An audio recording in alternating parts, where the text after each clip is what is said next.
ini tanggal 8 Juli sudah makin dekat lagi lah gitu dengan si Raheem Sterling. Bahkan katanya Raheem Sterling sudah oke sama tawaran kontrak dari Chelsea.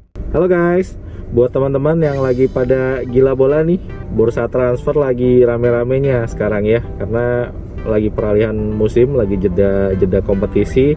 Biasanya waktunya tim-tim itu memperkuat dirinya gimana? Biasanya dengan rekrut pemain gitu ya, rekrut pemain baru. Ada yang rekrut pemain bintang, jadi ada yang nggak betah di salah satu klub pindah lagi ke klub lain untuk nyari peruntungan baru dan seterusnya gitu. Ada juga yang dari klub yang levelnya di bawahnya naik ya karena performanya bagus, terus makin menanjak direkrut sama tim papan atas. Nah, ini yang bikin seru biasanya pertukaran pemain ini ya. Jadi tim-tim ini saling rekrut terus dapat pemain baru.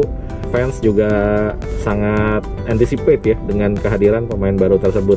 Salah satunya di Liga Inggris nih yang lagi seru banget perburuan pemainnya ya, dimana Manchester City berhasil merekrut si Erling Haaland. Gila juga sih itu ya, dari Dortmund dia udah house goal saingan sama Lewandowski di Liga Jerman atau di Bundesliga, seorang finisher yang hebat, dan sekarang pindah ke Manchester City yang musim lalu nggak usah ada Haaland aja udah konsisten, udah kuat, udah di posisi atas jadi juara, meskipun persaingan juaranya sama si Liverpool sampai ke minggu-minggu terakhir ya. Seru banget kalau ditonton dan diikutin Liga Inggrisnya. Sekarang kemasukan si Erling Haaland. Wow, itu gila banget. Jadi banyak yang antisipasi lah, banyak yang anticipate dengan kehadiran Erling Haaland, Manchester City akan seperti apa. Dan soal Manchester City sendiri, sebenarnya ada salah satu pemain Manchester City yang lagi dikait-kaitkan dengan Chelsea. Dia adalah Raheem Sterling.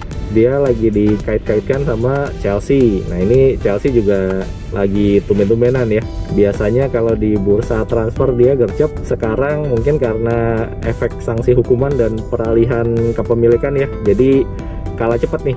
Di saat Manchester City sudah dapat pemain, Liverpool juga sudah dapat pemain-pemain baru, terus Arsenal juga sudah dapat, Tottenham juga sudah dapat, Manchester United baru dapat juga satu, Chelsea yang belum. Nah, di sini dia dikait-kaitkan sama Raheem Sterling gitu yang paling rame. Dan katanya sih kalau ngikutin beritanya per hari ini tanggal 8 Juli sudah makin dekat lagi lah gitu dengan si Raheem Sterling. Bahkan katanya Raheem Sterling sudah oke sama tawaran kontrak dari Chelsea, tinggal nanti finalisasi aja, dan diharapkan sebelum Chelsea tur pramusim sudah bisa ikutan si Raheem Sterling ini. Jadi bagus juga ya kalau sudah bisa ikutan pas lagi tur pramusim, supaya apa? Supaya bisa nyetel lebih cepat, supaya bisa lebih kenal-kenal dengan pola permainannya si Tuchel dan timnya seperti apa, teman-temannya, teammates-nya juga kayak gimana, lebih banyak waktu lah ya untuk bonding sama timnya. Mudah-mudahan bagus ya buat Raheem Sterling dan juga buat Chelsea, karena buat fansnya juga jadi oke juga kan kalau timnya menarik ya. Balik lagi ke Raheem Sterling, sebenarnya kalau dari sisi fans ada yang pro dan kontra sebenarnya ya. Yang kontra itu bilangnya, kenapa sih ini kan istilahnya pemain yang di Manchester City aja nggak bisa dapat posisi reguler ya. Persaingannya di lini depan Manchester City itu begitu gila, dan ya Raheem Sterling ini jadi korbannya salah satunya. Malah direkrut sama Chelsea. Nah, jadi fans Chelsea kalau menurut saya sih nggak salah juga ya, misalkan kalau berpikir kenapa sih ini pemain yang tidak bisa jadi reguler di Manchester City atau tidak bisa jadi pilihan utama di Manchester City, justru malah direkrut sama Chelsea dan katanya mau jadi pilihan utama di Chelsea. Nah, seolah-olah kan jadinya seolah-olah tim Chelsea itu agak lebih rendah dari City lah, gimana lah ya, seolah-olah kayak gitu. Ya wajar aja kalau ada yang berpikiran kayak gitu ya.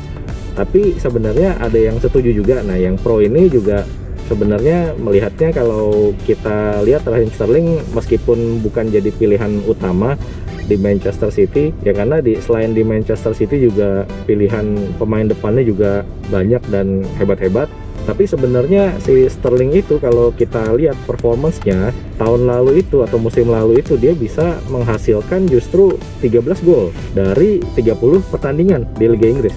Jumlah ini justru lebih banyak daripada top skorernya Chelsea musim lalu, yaitu si Mason Mount. Kalau nggak salah 11 gol dari 32 pertandingan.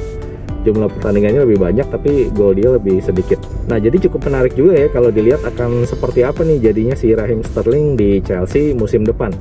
Apakah dia akan jadi pemain andalan dan menyumbang banyak gol atau assist, atau justru dia akan jadi pembelian yang flop? Teman-teman gimana komentarnya? Tulis di kolom komentar ya. Dan kira-kira siapa lagi nih yang teman-teman pengen untuk direkrut sama Chelsea? Katanya lagi rame Cristiano Ronaldo, Rafinha, Neymar. Siapa lagi ya teman-teman? Tulis di kolom komentar ya. Thank you, bye-bye.